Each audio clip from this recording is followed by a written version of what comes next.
Assalamualaikum warahmatullahi wabarakatuh. We're back again in our pandemic series. Parenting and pandemic series. Alhamdulillah, as promised, today we have a special guest from GENIUS AULAD. I'm not going to introduce her. I will let her introduce herself. By the way, just to remind you, I'm Azhar from Genius Care, your premium childcare services catering for children aged 3 months old to 5 years old. I'm going to introduce to you our guest for today. Assalamualaikum warahmatullahi wabarakatuh. Apa khabar, Puan? Waalaikumsalam warahmatullahi wabarakatuh. Alhamdulillah, everything is good and fine. So I guess you're working from home? Yeah, sure. Yes, you're working from home. Are there any sometimes yeah, working from home now. Fully working from home. You're not going to the office anymore? Not yet. Currently still in the period of lockdown. So we still work from home together with the family. Inshallah. Alhamdulillah. So basically, parents, this is Puan Normazita, one of the financial manager in GENIUS AULAD. So finally, you can see the person behind GENIUS AULAD. So it's been, I think this is, I can't remember which episode this is. So Puan, how are you coping with the lockdown so far? Sorry, the line is breaking. Can you come again? How are you coping with the lockdown so far? Oh, MashaAllah. Okay, Bismillahirrahmanirrahim. Alhamdulillahi Rabbil Alamin. Wassalatu wassalamu ala ashrafil anbiya wal mursalin wa ala alihi wa sahbihi ajma'in. Subhanaka la ilma lana illa ma 'allamtana innaka antal alimul hakim. Rabbi shrah li sadri wa yassir li amri wahlul 'uqdatam min lisani yafqahu qawli. Alhamdulillah, first of all, thanks to Encik Azhar and the team for organizing this great session, very positive session for us to run the pandemic period at home.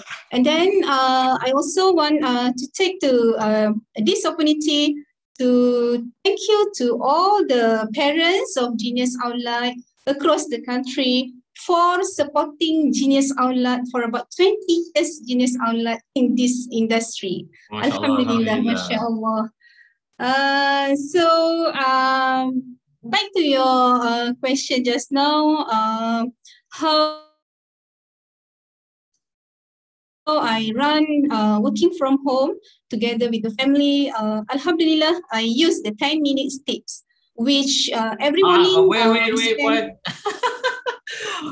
Before that, I think most of our parents wants to know about you. Why don't you tell us about yourself first? Oh, sorry. Okay.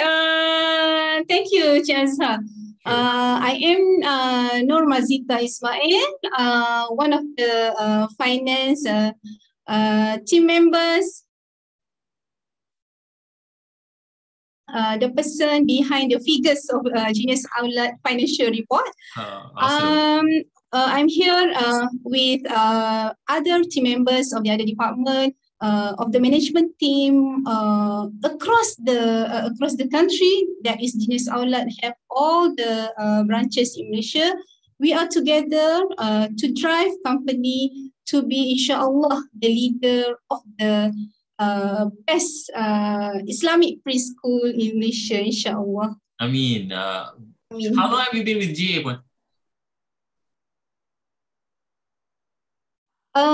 It's about 2.5 years. Oh, great. Yeah. And inshallah, more to come. Inshallah, inshallah. How many, okay, so far as a parent, how many children do you have? I have 3 children. The first one is a girl, and then the rest of the 2 is boys. Any of them doing PDPR? Yeah, 2 out of 3 is doing PDPR. And you have to monitor, of course. Yeah, I got one funny words that one statement that's saying that 2 kids is 2, but 3 kids is like 15. I can totally relate. I can totally Okay. relate.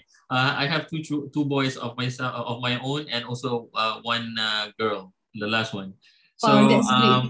inshallah, your topic today, it's very interesting. It's inculcating good values while working from home. You know, because as we all know now, parents, they're working from home. To some, it's very challenging. To some, they're okay with it because you have to be, what do you call this? You have to have great ethics working from home. So that will be your topic for today, is inculcating good values while working from home. So Puan, uh, can you share, being the finance manager, I know you're always on your toes, meaning to say that you're always having numbers, real-time numbers at your fingertips. You're always updating real-time financial data for the company. Is that correct? Yeah, that's correct. That's our job scope every day Every day, right? That means until die. Hopefully not. Hopefully not. So how are you balancing your work from home and being a mother at the same time? Yeah, I know we have to admit we are in the difficulty situation,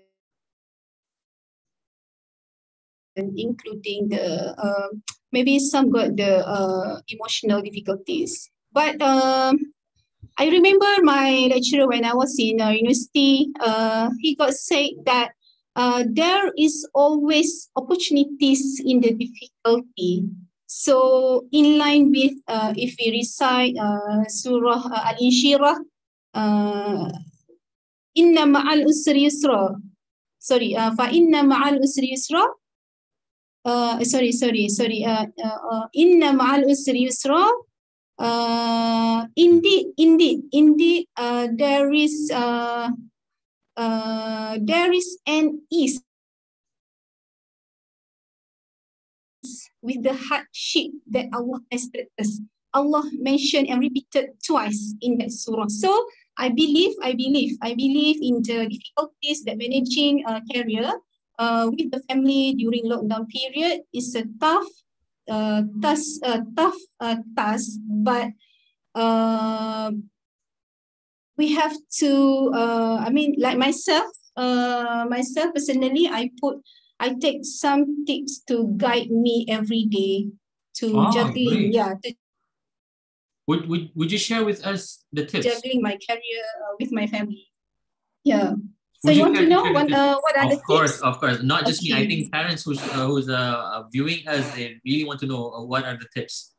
Yeah, as I said just now, yeah, during the initial question that you asked, I got mentioned that I practice the 10 minutes tips, which in the morning every day we compulsory ourselves to recite Al-Quran about 10 minutes, about surah, so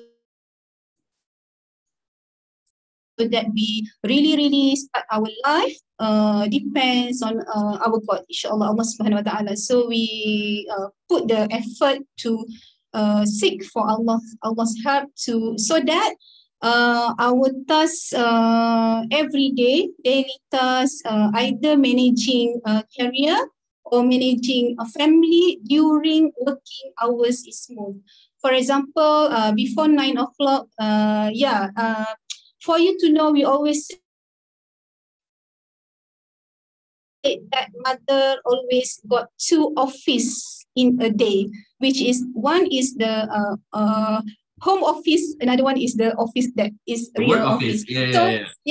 So the first office we clock in about 10 minutes. I myself, I clock in my to check my children GC about 10 minutes every day, got homework or not, and then they completed the assignment or not, and then spend for preparing the breakfast, simple breakfast. Don't take too long time to cook in the morning, because you will get stressed if it will disturb your working hours. So everything I settle before 8:30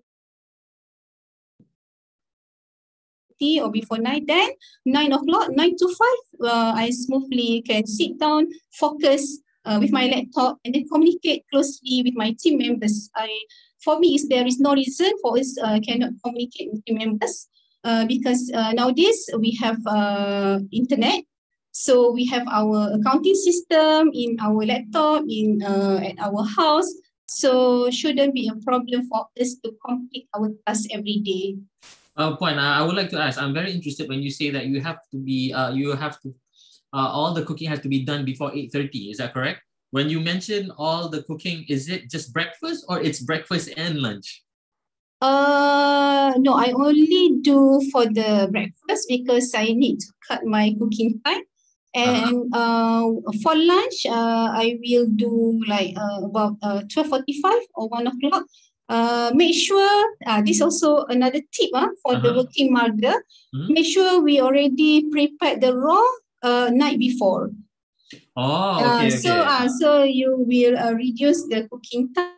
A lot of time. Sometimes you can reduce it. But if you don't have time to prepare the night before, make sure just buy out. Simple.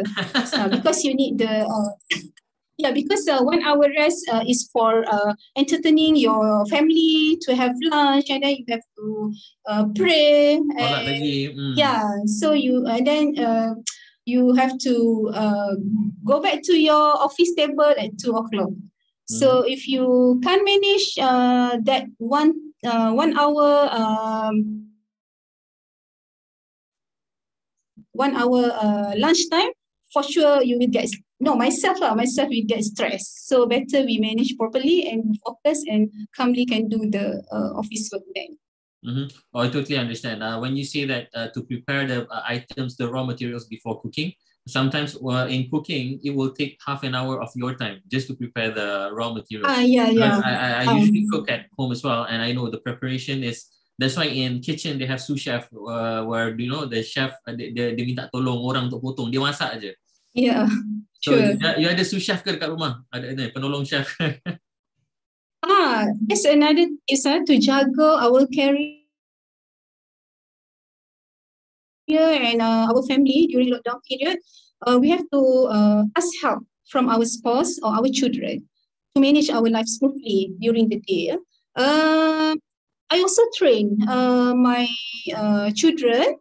The eldest one, we train to wash the plates, boil the water, and then on the washing machine, plug in, and then properly manage the clothes in the provided basket. So we reduce our time on that managing housework. So we can, so we can focus more. So it's just not inculcating good values to office work, inshallah. So it's just not inculcating good values to ourselves, but also to the children as well. Don't be really superwoman that you can do you do it alone. No, if you need help, then you ask help from all of the people in the house. Okay, after, and then like 2 o'clock, right? It's 2 o'clock until 5. 5, yeah. So that will be fully working. Focus on the work. Yeah. What about if there's any accidents? Macam mana? What do you mean by accidents? Accident, I mean, children bergaduh ke, terjatuh ke, ataupun having a normal quarrel between siblings. Oh, okay. How do you manage that as a working mother? If we are facing a condition, we have to be calm. The first thing, you must be calm. Okay? So if we are calm, facing the difficulties, then inshallah we can manage. We can manage to handle that. I'm not so sure because my the first 2 children is already standard. It's already primary school, so there is a less quarrel between them. However, if the things happen, then normally I talk to them. If you can manage a certain situation or a certain problem between both of you, then you can get whatever you want after working hours. Because I always like, during PDPR, everyone is getting stressed, including teachers and the students. So I try my best to sit down with my children to check their homework so that the teacher won't get stressed because the students will perform. And then I know my children, for sure, they also get stressed to do the work themselves. But then I'm helping them and also like pushing them to complete it. But after working hours, I entertain them, maybe bring them to 7-Eleven to buy Slurpee, so they will be happy. And then, that day, my standard 3 Bobo boy feel difficulty to complete their Kafa homework, to write down, to repeat, writing down the surah. So I sit down next to him and then reward him. When he completed, so I brought him to 7-Eleven, then allow him to buy the one that he wanted, the Bobo Boy card. When that's great. So after he got that card, he told me, he said, this card I dah berjuta-juta kali nak beli this. So macam, oh, sampai berjuta sekali you appreciate, this reward. That was a very expensive one. It's about 3 ringgit. But when he received that one, he feel very valuable and appreciated. So from that, I saw that my children can manage during PTPR. And to me, I'm still happy. But beyond to that, actually, in the difficulties tested by Allah Subhanahu Wa Taala this lockdown, I feel syukur Alhamdulillah because I have my children in front of my eyes, and then I can manage office work with my team members. Alhamdulillah. So that's why when I muhasabah, so I admit that there is a truth in the ayat, Inna ma'al usri yusra. There is a difficulty, there is opportunity in the difficulties. Oh, mashallah, Puan. That's very insightful. So basically, inculcating good values is also by rewarding them. Yeah.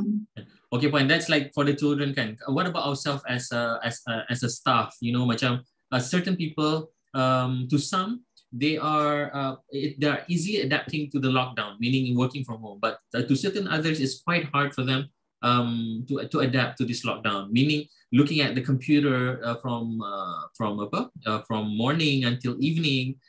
Masa dekat office dulu, you know, we can socialize, we can talk to our staff, we can talk to our colleagues, but we don't have that happening at home. So how do you inculcate good values in ourselves to make sure that, you know, we always remember that, hey, you are not at home, you are actually working. So you have to be so much of it. How do you remind yourself?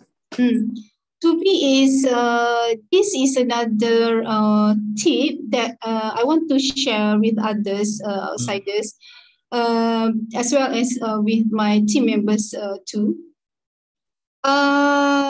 Because at office we can talk each other, so we exactly. Sharing what we have done in the morning. We cook one before arriving office and whatnot. But then during lockdown, so like we are talking to ourselves. We are only talking to our laptop as if. So we must have 10 minutes social talk through WhatsApp to our friends. Let's say you have like a group masak-masak. So maybe you can share, okay, during lunch hour, I cook this, like so we share what we have done. So this will feel relief after you focusing at the laptop. It's about 5 hours, 8 hours per day. That one must have 10 minutes talk to your friends. Maybe like myself, I have Usra during Friday night. So we have a group discussion on the social problem discussion. But then if we don't have that circle, that group, so we can talk to our friends. Fine, please fine. I also encourage my team members when you exhausted from your job, or after 5 hours you concentrating and focus on the job, then you can find the other friend out of office. Then you talk, you want to express your feelings, then you share them. At least you feel really, really like release, because you are not talking about the office matter. If you talk amongst your colleagues, it's still Okay, I totally understand. You tend to become work the related. same thing when you are talking with your laptop. So better find and then keep consistently talking to your WhatsApp friend out of office matter. I see. Fine. Do you have any other contoh? I have one more question. Interesting question. Okay, macam it's like a 10 minutes break. We talk about our we talk about other than work with our circle of friends. Kan, maybe some will go to social media, but sometimes that can be a distraction as well, right? Mm. So how do you remind yourself untuk macam don't spend too much time? Yeah. Okay, I'm working. No, you have to discipline yourself. So the word is discipline, right? Yeah, that's why I said 10 minutes only. Don't go. You have fun.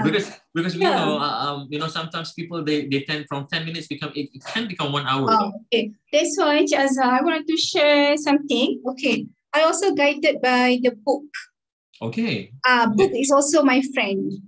So I have this Eat the Frog. Eat the Frog from from Brian Tracy. Amazing. Eat the Frog from Brian Tracy. So this is the international bestseller book on the managing office work, how to complete, and then how to focus the job, and then how to manage our job. So this book I always put in my laptop bag since I bought it. I think I bought it last 2 years. So I keep. Have you finished? Sorry?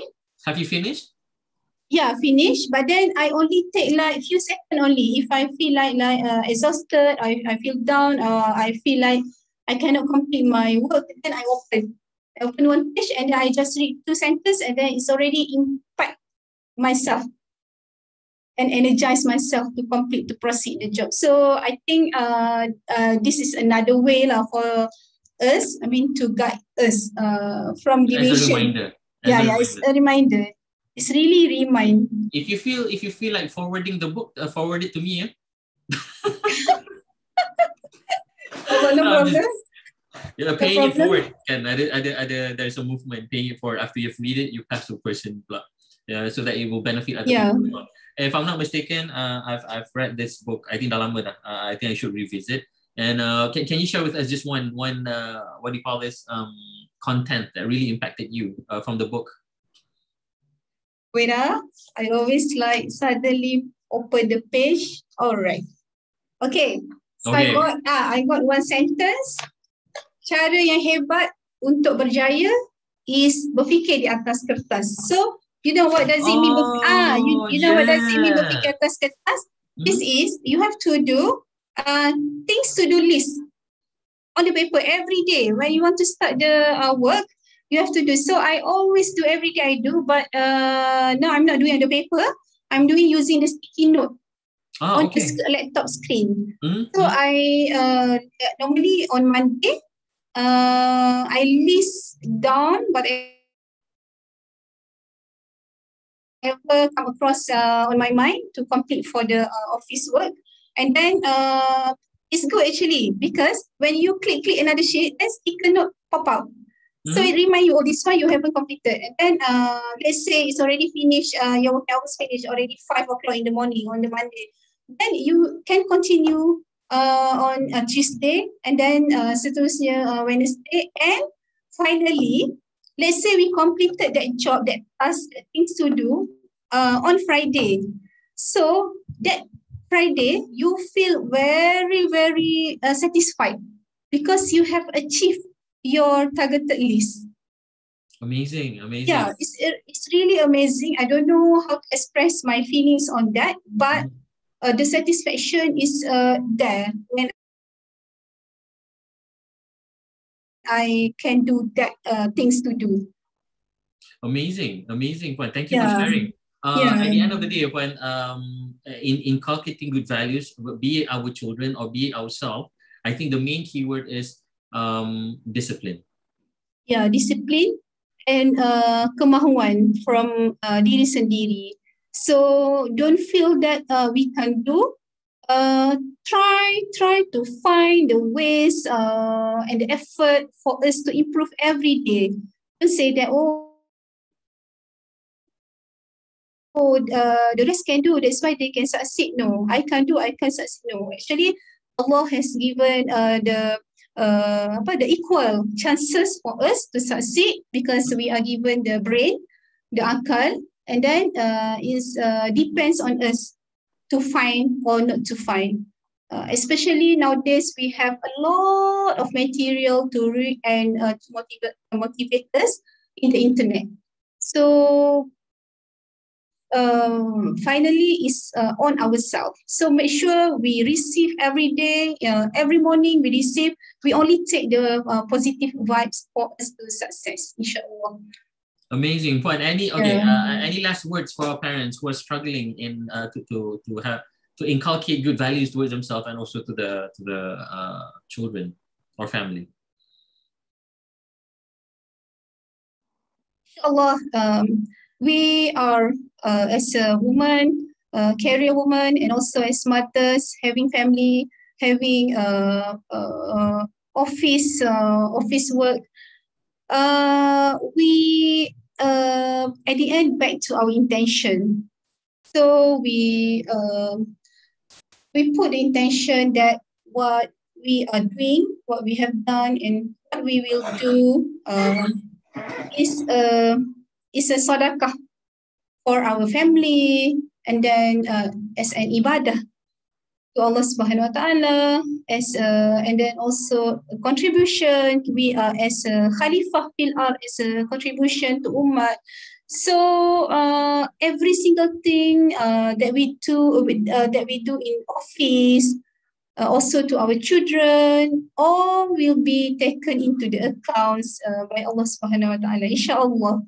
Not the worldly account, not the worldly account. That's just to remind us. It's the hereafter's account. Yeah. But actually, if you are contributing and then you put effort to improve your children, actually, the result we can see. Not saying that we can see later on, but I mean, like, we reward our children immediately, so they will happy. Even though we just reward the lollipop. So meaning that I want to share that the effort that we have done, actually, the impact is immediately we can see. Unless you say you are doing this, you are helping your children to make sure your children score for the UPSR all getting A's. That one you cannot see immediately. Maybe you have to wait for the exam, to sit down first for the exam, and then you can see. But for me, if I'm helping my children in terms of academic, I'm not saying that I want them to get A's. No, I want to show them not to be lazy, because lazy is really something that Allah really hate. So I want to relate that attitude to the deen. It's a way of life. So from that, kita tak akan rasa upset for what we have done. If we intend that they are getting A's in the future, so when they don't get it, we will upset. But then if we want to see them to be hardworking, as per what they ask us to practice in life, so we will be happy when we see them change to the better attitude. Inshallah. Thank you so much, Puan, for your sharing today. I hope welcome, Encik Azhar. I pray that this sharing today will be beneficial to our parents out there. Inshallah, we're going to have another session with our last guest for pandemic series. So inshallah, thank you again. Thank you so much, Puan, Yeah, and to all parents. yeah, welcome. I'll see you next week, inshallah. Okay. Assalamualaikum warahmatullahi wabarakatuh. Inshallah. Thank you very much to the team. Thank you. Thank you very much to Thank the you, team and Puan. all the Thank you. parents that support us. Inshallah. Okay. Assalamualaikum warahmatullahi wabarakatuh. Waalaikumsalam warahmatullahi wabarakatuh.